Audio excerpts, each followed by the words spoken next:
Trendy ब्लॉग्सच्या या आजच्या ब्लॉगमध्ये तुमचं खूप खूप मनापासून स्वागत आहे। इथे ना छोटासा ब्लॉग तुमच्यासोबत शेअर केलेला आहे, तर आय होप की तुम्हाला हा ब्लॉग आवडेल। सगळ्यात आधी ना आम्ही गणपती मंदिरात गेलो।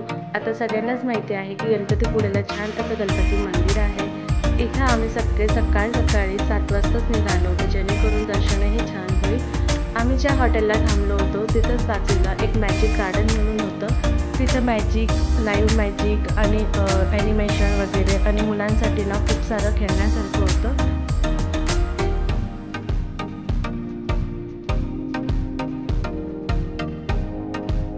सकाळी खूप शांत असं वातावरण होतं आणि त्यातला त्यात जो परिसर होता आजूबाजूचा तो खूपच सुंदर होता, कारण की बिलकुलही तिकडे आवाज नव्हता आणि लोकही खूप कमी होते। सकाळी दर्शनाला ना जास्त काही गर्दी नव्हती, त्यामुळे शांततेत असं दर्शन झालं होतं।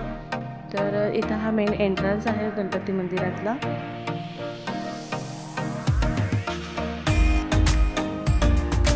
इथे तुम्ही बघू शकता बिलकुलही गर्दी नव्हती। आम्ही सरळच दर्शनाला गेलो आणि त्यानंतर जेव्हा आम्ही बाहेर निघालो ना तर त्यावेळी भरपूर अशी गर्दी झाली होती। शांततेत दर्शन घेऊन झाल्यानंतर ना आम्ही बाहेर आल्यावर छान असे फोटो क्लिक केले। आतमध्ये बिलकुल आम्ही फोटो वगैरे क्लिक केले नाही, तिथं परमिशन होतीच नाही आणि दर्शनही शांततेत व्हावं त्यामुळे आम्ही फोन वगैरे काही काढलेच नव्हते। आता बाहेर आल्यावर ना छान असं फोटोशूट वगैरे करून घेतलं आणि मंदिर छान असं समुद्रकिनारे आहे त्यामुळे ना खूप प्रसन्न वाटत होतं। तर इथं तुम्ही बघू शकता की सगळे फोटो काढण्यामध्ये आणि सगळे व्हिडिओ वगैरे शूट करण्यातच व्यस्त होते आणि आम्ही सुद्धा।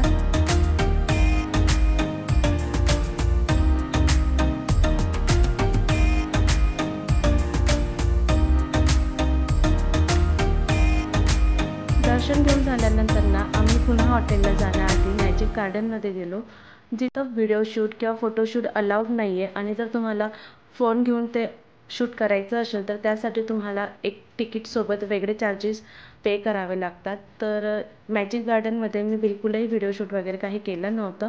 आणि हो, त्यानंतर एक प्राचीन कोकण म्हणून आहे जिथे मी व्हिडिओ शूट घेतलेला आहे, जिथं मी पे केलं आणि त्यानंतर हे सगळ्या गोष्टी शूट केल्या होत्या। तो व्लॉगसुद्धा लवकरच येणार आहे, तर बघायला बिलकुल पण विसरू नका। आजचा व्लॉग तुम्हाला कसा वाटला मला नक्की कमेंट करून सांगा। व्हिडिओ आवडला तर लाईक, शेअर, कमेंट, सबस्क्राईब नक्की करा। भेटू आपण पुढच्या व्लॉगमध्ये। थँक्यू।